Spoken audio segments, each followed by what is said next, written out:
पानीपत के तीसरे युद्ध के कारणों का विश्लेषण करते हुए हमने पहले 2 पॉइंटों में देखा कि भारत में किस प्रकार से राजनीतिक शून्यता थी और दिल्ली पर प्रभाव जमाने हेतु किस तरीके से शक्तियां संघर्ष में लीन थी।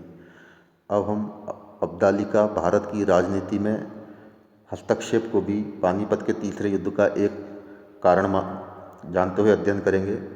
इसमें हम देखेंगे कि 1745 ईस्वी से ही अब्दाली भारत की राजनीति में हस्तक्षेप कर प्रबल होने का प्रयास करने लगा था।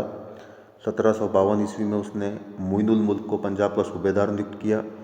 1756 ईस्वी में उसने दिल्ली तक धावा मारा और मथुरा व वृंदावन को बुरी तरह लूटा।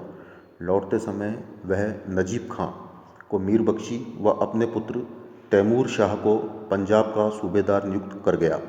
पंजाब पर उसका पहले ही अधिकार था, अब उसने रोहिल्लों पर भी अपना प्रभाव स्थापित किया। यद्यपि रोहिल्ला सरदार नजीब खां और अवध का नवाब सफदरजंग एक दूसरे के शत्रु थे, किंतु अब्दाली ने अपनी कूटनीति से न केवल नजीब खां को अपनी ओर मिलाया, बल्कि अवध के नवाब सफदरजंग को भी अपनी ओर मिला लिया।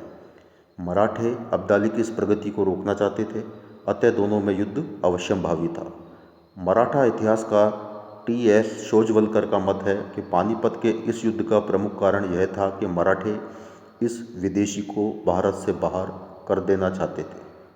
अगले पॉइंट में हम देखेंगे अब्दाली की सैन्य सफलताओं के बारे में अध्ययन करेंगे।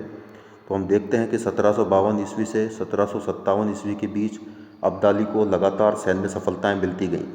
अब्दाली की बढ़ती हुई शक्ति से अन्य शक्तियां अत्यधिक प्रभावित हुईं और यह समझा जाने लगा कि अब्दाली की सेनाएं अजेय हैं। उत्तरी भारत के किसी राज्य को यह विश्वास नहीं रहा कि मराठों की सेना अब्दाली की सेना के विरुद्ध सफल हो सकती है। यही कारण है कि किसी भी प्रमुख भारतीय राज्य ने पानीपत के युद्ध में मराठों का साथ नहीं दिया। वस्तुतः इस समय तक मराठा शक्ति केवल लूटमार करने वाली शक्ति बन चुकी थी और उनकी इस प्रवृत्ति के कारण राजपूत, जाट, रूहेले, अवध के नवाब आदि मराठों से नाराज हो चुके थे। ऐसी परिस्थितियों में मराठों का मनोबल गिरा।